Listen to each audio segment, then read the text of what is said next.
আসসালামু আলাইকুম, আশা করি সবাই ভালো আছেন। রত্না রান্নাঘরে আবারও নতুন একটা রেসিপিতে সবাইকে অনেক অনেক স্বাগত জানাই। এই যে বন্ধুরা, কুরবানির মাংস তো অনেকবারই খাইছি অনেকভাবেই, কিন্তু এই মাংস ভর্তা করে এখনো খাই নাই। তাই এই যে আজকে ভাবলাম মাংস ভর্তা করে খাবো, আপনাদের সাথেও শেয়ার করতেছি। পুরা ভিডিওটাই দেখবেন, আশা করি ভালো লাগবে। আর ভিডিও দেখার পরে একটা লাইক আর একটা সাবস্ক্রাইব করে দিবেন। এই যে মাংস প্রথমে আমি সুন্দরভাবে ধুয়ে নিছি, তারপরে এই যে প্রেসার কুকারে দিয়ে দিব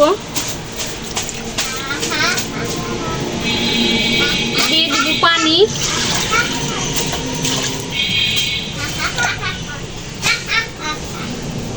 একটু আদা রসুন বাটা,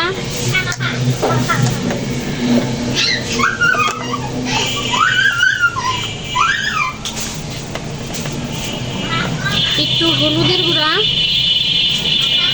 একটু মরিচের গুঁড়া আর একটু ধনিয়ার গুঁড়া।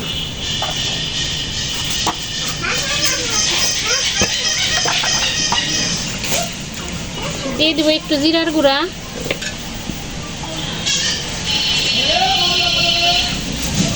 একটুখানি গরম মশলার গুঁড়া,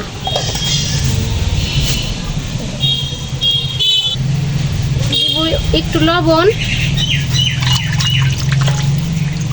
এবার প্রেসার কুকারে 5-6টা সিটি দিয়ে নিব, মাংসটা যেন সুন্দরভাবে সেদ্ধ হয়।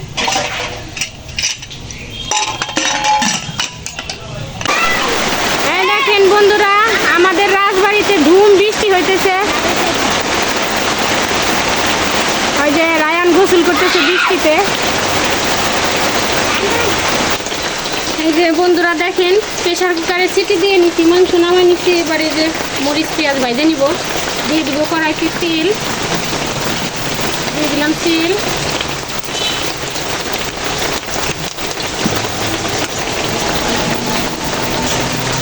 প্রথমে আগে এই যে শুকনো মরিচ ভাজে নিব। বিসমিল্লাহ। কি করছেন?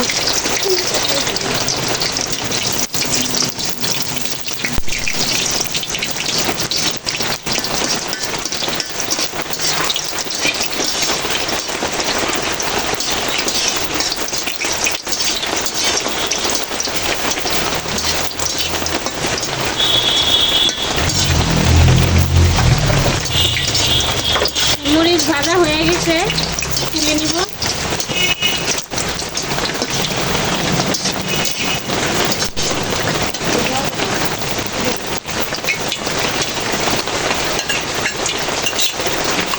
এবার ভেজে নিব এই কয়েকটা রসুন।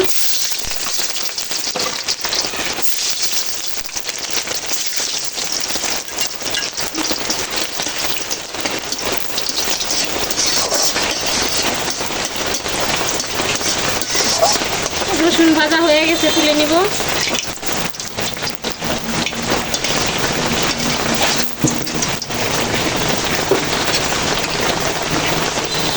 ভেজে নিব পেঁয়াজ, দিয়ে দিলাম পেঁয়াজ কুচি।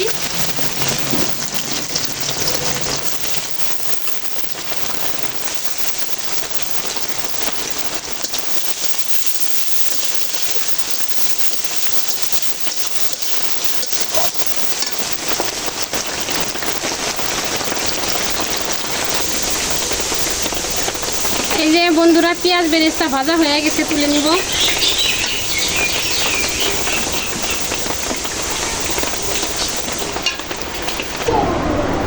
এই যে বন্ধুরা, আমি এই যে মাংস প্রেসার কুকার থেকে বের করে নিয়ে আসছি। এবার এই মাংস হাত দিয়ে এই যে এভাবে করে নিব। চুলা পরে বৃষ্টিতেও পানি পড়তেছে, তাই ঘরে চলে আসছি। এই যে এইরকম হাত দিয়ে আগে ছাড়াই নিব। দেখেন কি সুন্দর সিদ্ধ হয়ে গেছে।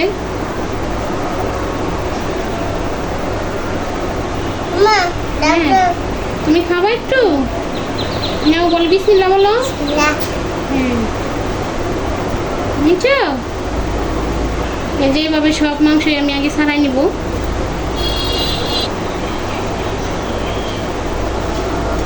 এই যে সব মাংসগুলাই ছাড়ানো হয়ে গেছে। এবার এই মরিচের এই যে বুটাগুলি ছাড়িয়ে নিব।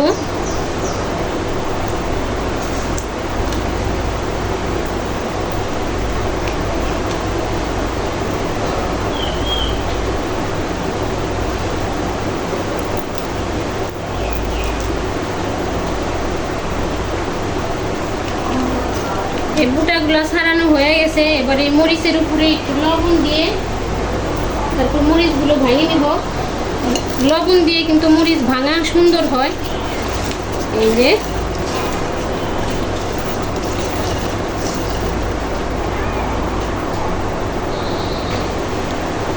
মরিচ ভাঙা হয়ে গেছে। এবারে যে সাইডে যে আমি রসুন ভাজা রাখছি, এই রসুন দিয়ে মরিচের সাথে ডলাতে নিব।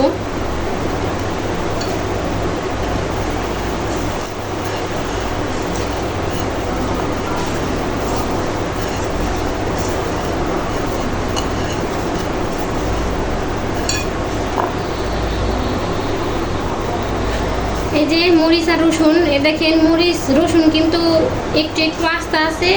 এই রসুন দাঁতের নিচে পড়লে ইস কি যে মজা লাগবে। এখন দিয়ে দেবো যে পেঁয়াজ বেরেস্তা,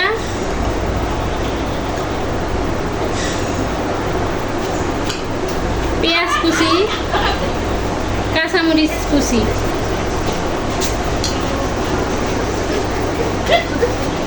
এই যে এখানে মাংস তো ছাড়াই রাখছি, এর সাথে নিয়ে নিব। তারপরে দিয়ে দেবো একটু লেবুর রস। টক টক ঝাল ঝাল কি যে একটা স্বাদ হবে।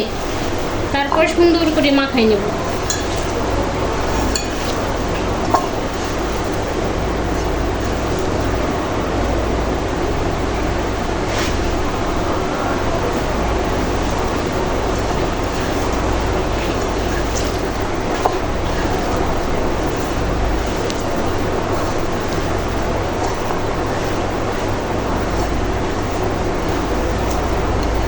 এখনই জিভে পানি এসে গেছে।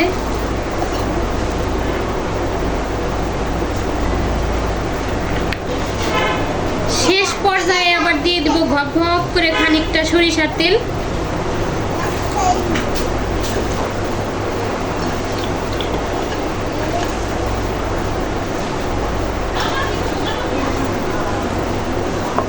এই যে আমার ভর্তা রেডি। ভর্তা করলে কিন্তু ভাত খাওয়ার দেরি হয় না।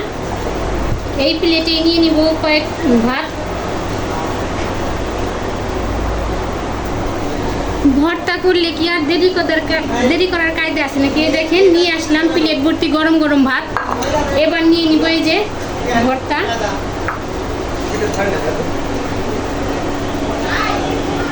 ভাত কি লাল হয়ে গেছে দেখেন।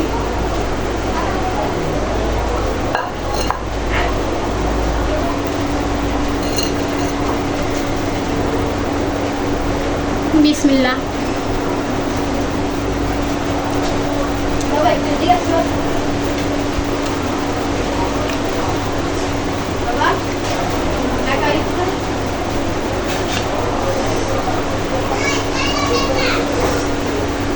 দাঁতের নিচে মাংসের কোয়াগুলি পড়তেছে, রসুন কি কি যে মজা লাগতেছে।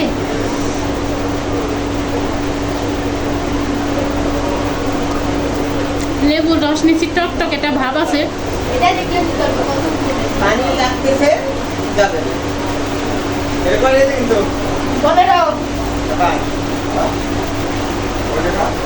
আজকের মতো এই পর্যন্তই। চলে যাচ্ছে, সবাইকে ধন্যবাদ। আল্লাহ হাফেজ।